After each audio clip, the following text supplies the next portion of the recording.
Les 3 grands secrets des relations humaines à absolument maîtriser. Femme africaine, je viens te partager aujourd'hui 3 grands secrets des relations humaines. Tu as intérêt à véritablement les considérer dès aujourd'hui afin de transformer positivement tes rapports interpersonnels. Bonjour, je me nomme Ernestine et aujourd'hui je vais parler de 3 grands secrets des relations humaines tirés du livre de Dale Carnegie, Comment se faire des amis. Sur les 5 thématiques de mon concept, la solution LLORD, nous allons aborder le L mis pour lecture car nous commenterons 3 techniques apprises dans ce livre de développement personnel. Si c'est la première fois que tu découvres cette chaîne, la solution LLORD, et si tu es une femme africaine, alors tu es au bon endroit. Ici, on parle de louanges, d'informatique et de développement personnel, comme ça sera le cas aujourd'hui. Si les sujets que je souhaite aborder dans cette chaîne t'intéressent, alors n'hésite pas à t'abonner et à mettre un petit j'aime pour m'encourager dans cette initiative. Alors, sans plus tarder, je vais parler de 3 grands secrets des relations humaines. Reste jusqu'à la fin car le 3e secret est le plus important. Premier secret, intéressez-vous réellement aux autres. Qu'est-ce que je veux dire par là? Si vous voulez être aimé, aidez les autres en vous aidant vous-même. Oubliez-vous et pensez aux autres. Je vais prendre un exemple terre à terre. Imaginons qu'on se sente seul, voire très seul, en allant tenir compagnie à d'autres personnes seules, aux personnes âgées par exemple dans des maisons de retraite, aux orphelins par exemple dans des orphelinats, aux personnes nécessiteuses.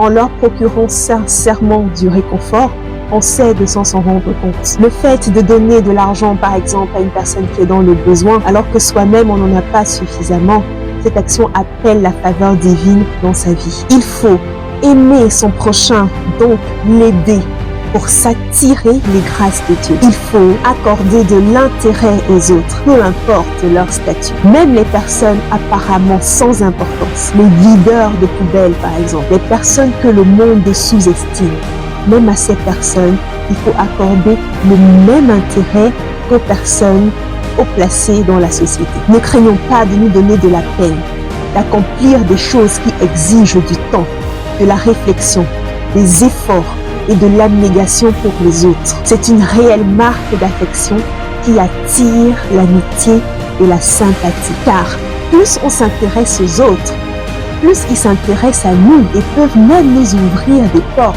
qu'on ne soupçonne même pas. Un bienfait n'est jamais perdu. Même longtemps après, on peut en récolter des fruits. Une partie de Marc 12, verset 31 dit ceci: tu aimeras ton prochain comme toi-même. 2e secret, complimenter honnêtement et sincèrement. Pas de flatterie. Est-ce que vous savez qu'il a été démontré que le mobile le plus puissant de la nature humaine, c'est le désir d'être important. Tout être vivant a soif d'être apprécié.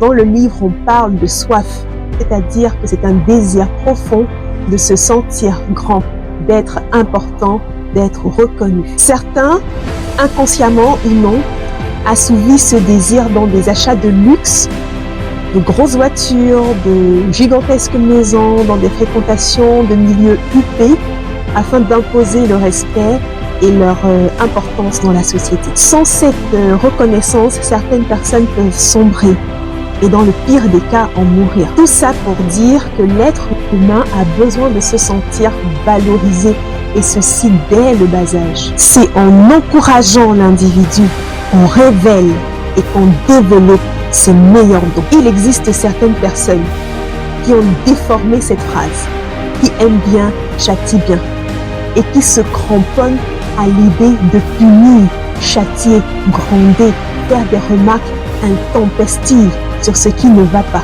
et en permanence sans jamais voir ce qui va bien. On aurait dit que ces personnes deviennent aveugles dès que quelque chose de positif se fait et recouvrent la vue au moment de la gaffe. Ce genre de personnes ne savent pas qu'il existe dans le dictionnaire français le verbe féliciter. Femme africaine, si tu trouves que quelque chose est bien fait, approuve sincèrement et prodigue des compliments. Ça ne te tuera pas. On voit toujours les qualités de loin et les défauts de près. On peut prendre l'exemple des personnes qui aident sans cesse leur entourage sans que ceci ne le reconnaissent publiquement. Mais le seul jour où ces personnes feront une petite erreur, c'est la trompette qui sera prise pour annoncer au monde entier la gaffe. Femme africaine, il faut changer. Il faut féliciter ses collaborateurs publiquement comme dans l'intimité. Même si une personne semble ne faire que des bêtises, essayez de chercher et trouver la petite bonne conduite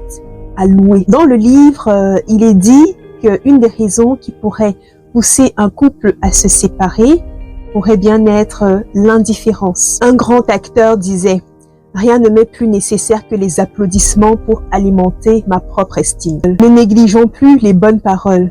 Il est possible de transformer la vie de quelqu'un en lui témoignant simplement de la considération. Au lieu de se concentrer sur soi, efforçons-nous de voir les qualités des autres. Il faut éviter la flatterie car elle causera toujours des dégâts. L'éloge sincère est le miel des relations entre les hommes. On ne transforme pas les autres en blessant leur amour propre, mais en semant des graines de gratitude. Femme africaine, voit, complimente, honnêtement et sincèrement. Il faut toujours se mettre du point de vue de l'autre pour attirer l'autre à soi, pour l'amener à nous rejoindre. Prenons un simple exemple. Même si toi tu aimes la fraise à la crème, tu devras toujours t'efforcer d'adapter la pâte au goût du poisson et non au tien. Car c'est le poisson qui t'importe dans ce cas de figure. La seule façon d'influencer son voisin, c'est de lui parler de ce qu'il veut et de lui montrer comment il peut l'obtenir. Nous, les femmes africaines, nous ignorons pour la plupart ce principe et pourtant qui est d'une importance capitale pour quiconque veut avoir le monde avec lui. Aussi bien dans les affaires, dans la politique, que dans l'enseignement ou la famille, c'est avant tout d'éveiller chez eux un ardent désir. Celui qui en est incapable demeure pauvre et solitaire, selon les dires de Dale Carnegie. Le seul moyen d'influencer un homme, c'est de s'intéresser à ce qu'il aime et à ce qu'il désire. Si demain, vous voulez persuader une personne de faire ceci ou cela, avant de parler, réfléchissez bien. Dites-vous, comment puis-je l'amener à vouloir faire ce que je lui demande? Mesdames, quand vous écrivez une lettre à quelqu'un, à un recruteur, à un collaborateur, intéressez-vous d'abord en premier lieu à la personne avant de demander à la personne de faire quelque chose pour vous. Les bons vendeurs l'ont fait. Toujours commencer à chercher à satisfaire l'autre avant d'essayer de se satisfaire soi-même. Pour résumer, le monde est plein d'individus avides et égoïstes. C'est pourquoi l'être exceptionnel qui s'efforce de servir autrui généreusement et sans arrière-pensée possède un énorme avantage sur le reste de l'humanité. Les 3 grands secrets des relations à connaître sont: 1. Intéressez-vous sincèrement aux autres. 2. Complimentez honnêtement et sincèrement. 3. Motivez souvent pour faire ce que vous proposez. Nous arrivons à la fin de cette deuxième vidéo sur le livre Comment se faire des amis de Dale Carnegie. N'hésitez pas à me laisser un gentil commentaire. Merci pour votre écoute et à bientôt.